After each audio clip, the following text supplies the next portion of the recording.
They put a new update out for Borderlands 4 and it's actually pretty good? Oh yeah, you know the evil frogman's gotta talk about this. Welcome back to another video on the channel, you dirty, dirty frogs. That's right, the latest weekly update for Borderlands 4 is out, and it might be the first one in a while that's a minor update but actually contains major changes. For a long time now in Borderlands 4, myself and other content creators have criticized Gearbox for not only their lack of activity, but their lack of actual changes to the meta, a lack of meaningful changes to gear in the buff department and also in the nerf department. This is probably one of the biggest updates we've had since the first few months of the game, and one that we're going to talk about today, obviously, because there is so much to go through. So let's go ahead and get right into it. I'll give you my TLDR first, though. I do think it's a good update. I think there's some questionable things in there, and as a full disclaimer, I haven't obviously tested every single thing in this update, so just be aware of that. You might hear me say some things where you're like, I'm not too sure about that. I haven't done in-depth testing of every single change on the list. Obviously, there is quite a lot to go through today, but some key notable ones we're going to start with here is that they're going to be nerfing Torgue stickies. So Torgue stickies have actually been a big problem in Borderlands 4 since launch. We talked about like the meta shifting and how it basically hasn't been very much. Well, Torgue stickies is a big central point of that. Now, I do understand that when we talk about stickies, there is also a problem with Tediors, I'm pretty sure it is, that weaves into this. I am not too well versed on that because I just personally don't use them in Borderlands 4, so I'm not going to give you the top to bottom statistical rundown on that. But what I will say is that stickies have been going on for far too long, and it is good to see that Gearbox do actually want to get ahead of that when the raid boss comes out, because they don't want it making the boss just trivialized. So they're mentioning that in the version 1.7 update, which is going to be the raid boss obviously, they're going to cap the damage increase on Torgue stickies to 200%, mainly because there are builds that have infinite ammo. Every Vault Hunter in Borderlands 4, if you don't know, has a way to basically get some form of infinite ammo, and it means that because there's no cap on that bonus, obviously you're able to just go up and up and up on the bonus. So they're going to be changing that and limiting it. Now, obviously at face value, I do think that this is a good change, but I know, like I said just previously, there are some intricacies on this, and it does involve other features which may play a part in the reason stickies are the way they are. So if you know more about that,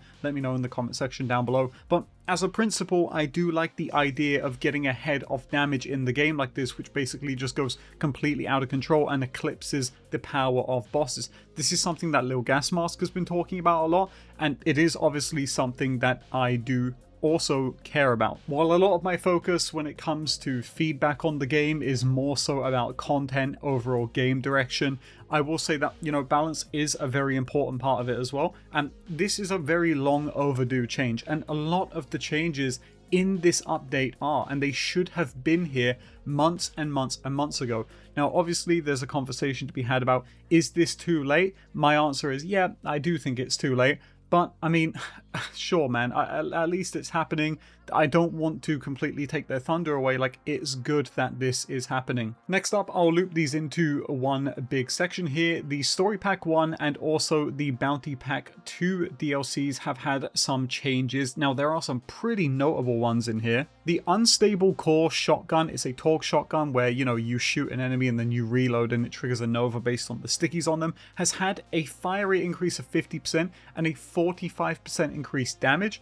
I do really think this is a good change. I think the shotgun needed it. I was pleasantly surprised to see that they agreed and that they put this in the game. So I have really no notes there. I think this is a good change. The Falke Ripper SMG also got a 12.5% increase. I think that is also a good change. I think it needed a small bump. With the right parts, it's really decent, but it does need a little bump in my opinion. That's also nice to see. The Reminisce got a 40% buff. Now, I actually would have went 100%, like minimum. I think the Reminisce is really, really, really bad, but 40% is still a nice amount anyway. I would like to see them do a little more of it. And the Laser Cutter got 15%, which I don't really care for in terms of like, do I like it? Do I dislike it? But it's not going to make the gun painstakingly OP.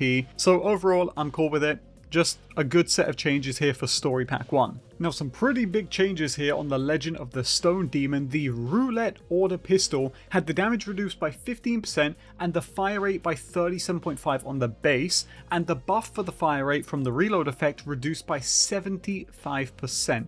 Now, if you want to pause and read through the dev note, feel free, but I'll tell you the TLDR here. The Roulette is still really, really good. Like, that's all you need to know. It's really good. I tried it today on an Ordnance build. Actually, you might see some of that in the gameplay here. It's just really good. It just does really good damage. It's kind of hard to make this gun really, really bad because it's really, really good. It's one of, if not the best pistols in the game. This doesn't really affect it much at all, to be honest. So that's all you really need to know about the Roulette. This is fine. I think it was deserved. The Roulette was disgusting, and it's still disgusting. Just not as much. So this is a good change. Now, into the base game weapons, I'm not going to go over everything here, but there are some key things I want to point out. First of all is the 22% buff for the Hellwalker, which I don't think it was needed, but I will take it nonetheless. I think everybody does want the Hellwalker to be a little bit stronger, or at least most people. It's not something I was wishing for, but I think this is fine. It's not going to break the bank by any means, so go out and have more fun with the Hellwalker. The changes in between here to the bottom, they are notable, but they're just not things that interest me per se, so I'm not going to spend time talking about them. But what I do want to talk about is at the bottom here, we have 4 changes. The first one to order weapons, which have had all of their charging times lowered by 33%. I've spoken before how even with order enhancements and a full order setup build, I just don't really enjoy using the weapons in this game until the Roulette came along. So I think this is a genuinely good change, and I am curious to see how order weapons across the board feel now with this change. And then the 3 at the bottom are really interesting because these are blanket buffs to every single gun within this class. So Daedalus SMG 17% buff, Maliwan SMG 15% buff, TDR pistols 20% buff. A notable weapon I want to bring up with the Daedalus SMG buff is the Dark Beast, an already really powerful gun which now has a 17% damage increase. Go ahead and check that one out. I think that's going to be really good. And these changes here do make me wonder just how hard this new raid boss coming out is going to be, because the last time I saw something that reminded me of this, I think it was before Hem of Horus. They buffed a bunch of the Moxie weapons, I believe it was. I could be wrong, correct me if I am. But it does make me wonder if a lot of this is being done in anticipation for the new raid boss. But that's all of the weapon stuff out the way. Lastly, let's finish this up by going over the shields, because a lot of shields got buffed today. So actually what I want to talk about here, which I think is most important, is that the What's for Dinner shield, which a lot of people would already probably argue is the best shield in the game, got a buff. Now I'll explain why. So they did say that they decreased the overshield booster drop chance, but this really isn't much of a nerf to the shield because most people are running this with like Siphon Amp, so you're not gonna see many people who are gonna be bummed by that change. But what it did get is a 22% buff to its shield capacity, so little interesting that they're buffing that shield. I don't think they needed to, and I'm really curious to hear your thoughts on that in the comment section down below, because that one really caught me off guard as a just odd change. Now into the other shield changes, what I want to talk about here is something which I've brought up since the launch of Borderlands 4, which is that Nova shields in this game just aren't very good, or rather not very fun to use in combat. And this is interesting because the Firebreak shield has been given a 266% damage increase, and the Extra Medium has had its splash damage increase by 100%. Now, I will tell you that I personally think the Extra Medium should have gone to 300, or at least 250 or 266 like the Firebreak. I don't think it's going to make much of a change to that shield, but until I go in and do some actual really in-depth testing with it, I'm not going to know for sure. But I do see the Firebreak's buff actually being pretty nice for it. The only problem with it is that once again, this is a shield that is geared towards mobbing. It is specifically made to use against mobs, or at least that is what it gives off on the card. And this is a game that just doesn't have much hard mobbing content until we get this takedown, which maybe is going to change that, right? So this is something which is probably going to have to play into the greater meta, and we won't see the full effects until maybe 2 months from now. But I think it's cool that they're actually trying to do something with Nova shields here. I would like to see them go a step further and maybe take a look at how Novas are not only procced, but also the cooldowns they have internally and externally.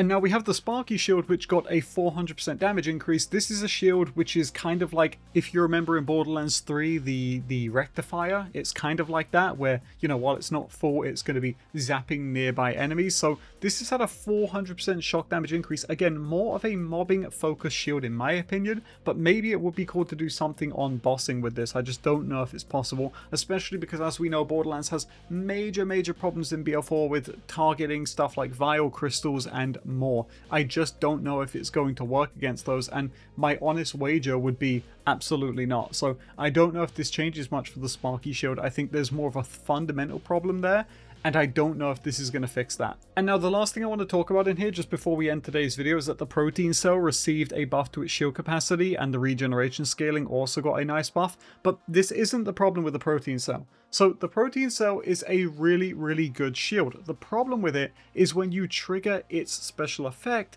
it disables your health gate, meaning any enemy can just come up to you and knock you straight into fight for your life, provided they deal enough damage, something that typically will not happen. So in my opinion, these buffs are next to worthless, because the protein cell's problem isn't the capacity or the regen scaling. The problem with it is that if an enemy touches you, you're as good as dead. And it also kind of clashes in its special effect with the What's for Dinner. So all in all, I appreciate what they're trying to do here, but I'm seeing a lot of what I see with aim and stuff, where they're trying to fix legitimate fundamental problems by just throwing numbers at it. And it does make me wonder if the devs actually know what's going on there, or if they're just throwing spaghetti at the wall to see if it's done. But all in all, I do genuinely think that the changes that they made overall are good and will help with the health of the game. I think it's crazy that the bod is still alive. I don't know why they haven't changed the bod yet. It's the easiest thing ever to fix, and you know, Gearbox, I'll put you on game here. If you don't know how to fix it, hit me up on Twitter. I will tell you what the problem is and tell you the right way to fix it if it's that dire. But I'm sure there's some reason why they're leaving it. I just don't know what it is logically. But overall, I do think that this was a good update, and I am curious to get your thoughts in the comment section down below. Also, one thing I want to note before the video ends, the gameplay you've been watching is my first time ever being able to do the Creep Impact event in, I'm not joking, let me check my hours here, 623 hours of playtime. So thank you for the changes that you made recently to World Events, Gearbox. Even though it took 8 months, I am grateful.